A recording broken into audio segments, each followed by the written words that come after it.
नई हज पॉलिसी के अहम निकात सामने आ गए हैं। पाकिस्तानी आज़मीन को हज की अदायगी के लिए 13 लाख रुपए अदा करना होंगे, जबकि डॉलर्स में अदायगी करने वालों को खुरानंदाजी से मुस्तस्ना करार दिया गया है। हमारे नुमाइंदे इरफान सदुज़ई से इस हवाले से मजीद तफसीलात हासिल करेंगे।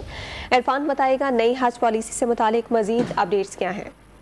जी, नई हज पॉलिसी का बाकायदा ऐलान अभी होना है, लेकिन ज़राए से मालूम हुआ है कि डॉलर का जो बहरान है वो हज पे भी असरअंदाज हुआ है और वजारत ने जो डॉलर लाने वालों को खुसूसी रियायत देने का फैसला किया है। खास करके मजहबी उमूर ने सरकारी हज स्कीम का 25% जो कोटा है वो डॉलर जमा करवाने वालों के लिए मुख्तस करने का फैसला किया है।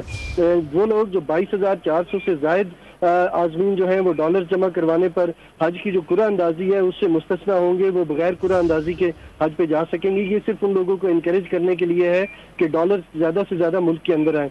तो सरकारी स्कीम का 25% कोटा जो है वो स्पॉन्सरशिप स्कीम के तहत डॉलर देने वालों के लिए मुख्तस होगा। ये भी ज़राए से हमें पता चला है कि हज पॉलिसी का हिस्सा है और पाकिस्तानी रुपए में जो हज अखराजात जमा करवाने वाले हज के जो ख्वाहिशमंद अफराद हैं उनको कुरा अंदाजी में शामिल होना होगा। तो डॉलर जो देंगे, जो 22,000 से ऊपर होंगे, उनको कुरा अंदाजी से मुस्तस्ना करार दिया है और जो रुपयों में अदायगी करेंगे उनको कुरा अंदाजी के जरिए ही जाना होगा।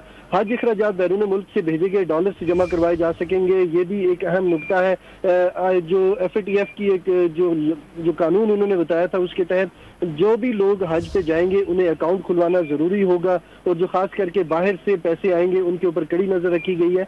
लेकिन वजारत हज ने इसके ऊपर नरमी करते हुए कहा है कि बाहर से पैसे भेजे जा सकते हैं। डॉलर्स की किल्लत के सबब हुकूमत ने 40 की बजाय 50% जो कोटा है वो प्राइवेट हज ऑपरेटर्स को दे दिया है और डॉलर्स की किल्लत के सबब अभी जो सरकारी स्कीम का मजीद कोटा है वो भी प्राइवेट ऑपरेटर्स को दिया जा सकता है। तो अभी जो अखराजात हैं वो तकरीबन 13 लाख के ऊपर चले गए हैं और जो हमारी ज़राए से बात हुई है वो उन्होंने ये बताया है कि ये अखराजात अभी मजीद बढ़ सकते हैं। जी, बहुत शुक्रिया तफसीलात के लिए इरफान।